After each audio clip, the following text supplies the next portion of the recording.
Hello বন্ধুরা, অভিষেক সরকার ফিটনেসে আপনাদের সবাইকে স্বাগত। আজকে আমরা আলোচনা করব আমরা কিভাবে পারফেক্ট পুল আপ বা চিন আপ পারফর্ম করতে পারি।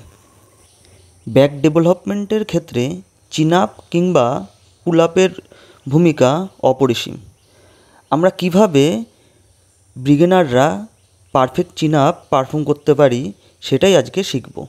ঠিক এমন করে আপনারা চিন আপ বারের নিচে একটা বেঞ্চ সেট করে নিন আর পায়ের জোরে উপরে উঠুন এবং হাতের জোরে স্লোলি নামুন। ঠিক এমন করে কিছুদিন পারফর্ম করুন। খুব স্লোলি ওয়ার্কআউটটি পারফর্ম করতে হবে, তাহলে দেখবেন হাতের স্ট্রেংথ বাড়ছে। তারপরে আপনারা স্মিথ মেশিন কিংবা স্কোয়াট স্ট্যান্ডে এমনভাবে বারকে সেট করে আপনারা এইভাবে ওয়ার্কআউটটি পারফর্ম করুন। আর আমাদের ভিডিও যদি ইনফরমেটিভ মনে হয় তাহলে অবশ্যই আমাদের চ্যানেলটাকে সাবস্ক্রাইব করবেন। কিছুদিন পর আপনারা ঠিক এমনভাবে চিন আপ পারফর্ম করুন, খুব স্লোলি। দেখবেন চিন আপটি আপনাদের কাছে খুব সহজ হয়ে আসছে।